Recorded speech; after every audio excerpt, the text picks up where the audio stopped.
Thanks for the Prime. I appreciate it. Hello, and welcome to the Hypertrophy Odyssey, chapter 163, I believe.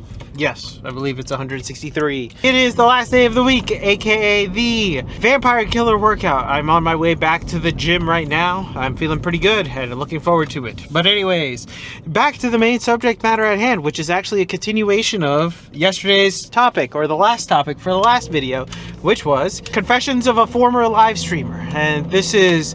Now, I've decided to kind of do it in two parts. The first part, I will have already, which hopefully you've already watched, was the beginnings, and then I would say, the pre-world events era. Then, I would say, would be my peak, and the ending. And I'll go through a little bit more detail, probably on the second half, obviously, on the voiceover. But I'll say this for now. It took a while to get used to streaming. It wasn't something that was easily thought. Like, I didn't really think of much to do. There was not a simple, playbook on it. There were things you could do, but realistically, unless you were good at playing video games, you were really kind of offering very few things for people. You were either a clown or selling sex appeal, basically. Somebody described it once as if you're a guy, you're selling autism. If you're a girl, you're selling sex. There is something that I think is more accurate, and that is you're just selling companionship. And that's a weird thing to think about, but that's literally like 90% of why people watch streamers, is just because they like the person that they're watching, and then they build a parasocial relationship with the said streamer, and thus they identify with them as a friend, and then, that's why they have all these inside jokes and all this other stuff. That's why you see in certain communities, if you ever try to jump into one, there's so many jokes that are happening that just go flying by your head that you're like, what the fuck are they even talking about? That it makes it kind of hard to even interact with certain people, because you're just like, what the fuck? What is happening? You have to get like a fucking lore dump just to understand what's happening and half the things that these people are talking about. But that's the slight appeal of it, and I think that nobody really, people realize it, but I don't think they explicitly know that that is what they're doing. They're selling that companionship, and that is something that I realized years later. It wasn't like I was thinking about it at the time. At the time, I was thinking something else, which we'll talk about in the voiceover. But during that, though, it is literally, live streaming is the selling of the parasocial, the idea that you are friends with this person. Not every single one, obviously, but a lot of them are like that. Not all, but many of them are. There is a very few that you would say are, let's say, like 1% in video games, like top video game player, and then like another subsect top in their skill of whatever they're doing, like playing music or something like that. Those are different. That is true. That is entertainment, but it isn't the parasocial as much. Although it is, but in a slightly different way. But for the most part, for anybody that is, let's say, from zero viewers to 1,000 viewers, maybe like nowadays it'd be like 5,000 viewers, you're just selling that intrapersonal relationship possibility, really. And that's the main thing that I think that people aren't necessarily prepared for whenever they stream, really. They don't realize that is half the battle. It is literally, you are getting a bunch of people to think you're your friend, when in reality, only maybe a minuscule 10 to 20% maybe are your acquaintances with at that point. Like, you know them, you know what they're doing, all that other stuff, but you have a very low percentage of actual friends that you're coming out from that. Out of the probably thousands of people that I've talked to, I still talk to, I'd probably say like 7 or 8 of them that I could genuinely consider friends. So, and that is 100% true, because I still see them as friends, because I still talk to them to this day. I won't minimize my standing in relationship with them just because I haven't necessarily, just because we met online or whatever. So that is something where I'm like, all right, that was one of the cool things, but it wasn't something that I was prepared for. And I don't think many people are prepared for that. And then it gets into a weird state of where they're at, because a lot of people do end up thinking that this weird parasocial relationship is more than it actually is. And it's a little tough to kind of like separate yourself from being the streamer slash entertainer versus being just you and just having the layers, that like barrier between you and the person. Some people will just think they're your friend because you're, you just talk to them, but it's a whole mess, and I'll probably go into it a little bit more in the voiceover, hopefully. It is something that I was not prepared for, and later, I wouldn't say it was the downfall of everything. There was a lot of other factors, but it was definitely something that I don't think most people are prepared for, and they don't realize will happen. So I just wanted to talk about that, but we'll get into more detail on the inside. I used to start this day off with overhead press, which was great, honestly. But anyways, back to the main subject matter. So when it came down to the second half of my streaming career, I would say it really changed after world events in 2020 because everybody was stuck inside. So there was nothing really much else to do. So I ended up streaming every day, like Monday through Friday, at a full-time schedule for the most part. Give or take, obviously some nights, because there were some nights where I had other stuff going on. But I streamed for quite some time, and it was my most successful year. I will say that was the year that I made the most money and had the most concurrent viewers and all this other stuff. And I was very happy about that. But it did take a toll on me. I'm not gonna lie. There was a lot of late nights, lots of drinking, lots of doing absolutely nothing. And it was all carried by me. There was less of a friendship thing and more so of a me being by myself and carrying the show by myself, which ended up being fine. I actually enjoyed it a little bit more in the sense that I could control what's happening at all times, and I didn't have to worry about other people or like pushing other people to do things when they don't want to do it, which was an issue. But I did miss hanging out with the buddies. I still do miss hanging out with the buddies, but that's just more adult life than anything. But regardless, that year was great. It was excellent. I actually did enjoy it. But then as time progressed, the negatives and the downsides of streaming really started to pop up. I mentioned it in the previous part where basically 80% of my audience I just did not like. And this was true. At this point, a lot of my audience were people that I genuinely did not want to hang out with, or I did not want to speak to, or I just didn't care for, because most of the time they were very grating or wanted to make themselves the center of attention, which was fine. I don't really care, but also it's kind of like, do your own thing, sir, like do something else instead of trying to jump off the back of my stream. But also it felt like I was babysitting these people. That was the other issue, is I felt like there was too many people that were coming in that were like kids, and they weren't even necessarily kids. They acted like children, so it was very tough to really care about any of them because they weren't necessarily my kids, or there wasn't even necessarily a camaraderie amongst the people around that I had. So most of the time it would be like certain sects of people would clamor together, and then they'd like join a narrative group between each other. So then that way it would just become like a weird,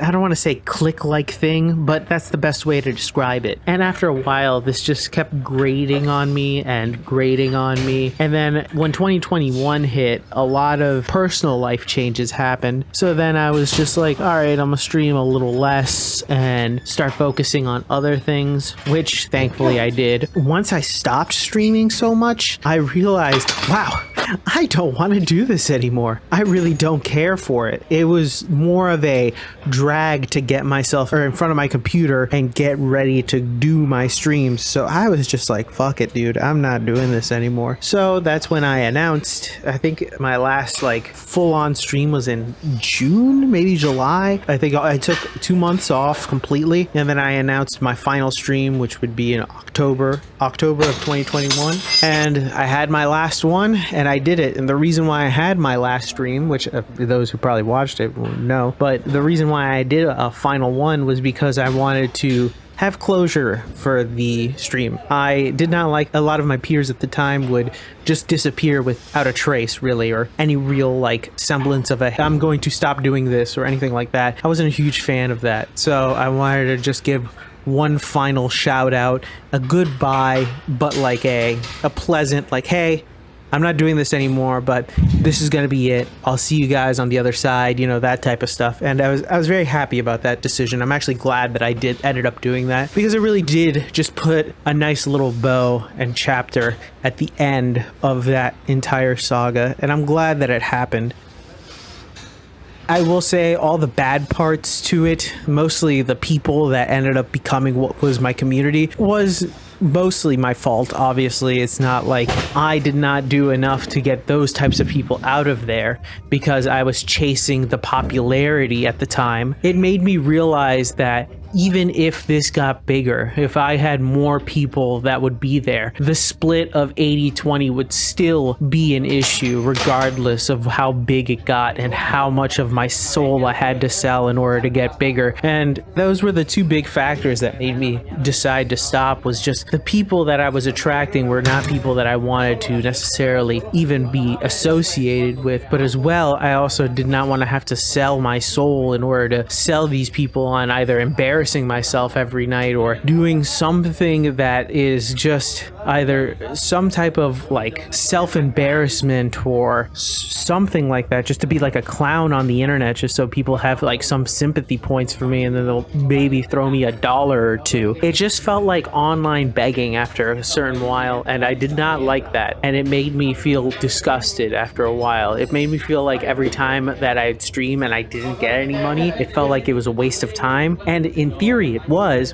but it used to be before this time that it would be a good time to hang out with people that I didn't know. Then it just became a way to try to get money, but then it just felt dirty. Like it was like I'm begging for money on the internet, and I wouldn't say that I'm above that, but it definitely just didn't feel right with me. So that's why I ended up stopping and saying, screw it, if this is how it's gonna go, I'm not gonna just sell my soul for pennies on the dollar and to hate 80% of the people that I am gonna surround myself with. So it just wasn't worth it. Seeing the other people that were extremely popular at the time made me realize that it wouldn't get any better no matter how much bigger it would get. It would just be more of the same, just amplified. Sure, the money would probably be amazing, but also, the things that I would have to do to get there would not be worth my time, effort, or soul even. And I really wasn't liking the person I was becoming. So it was better for me to have stopped at the time that I did than keep going and just eventually hating everything.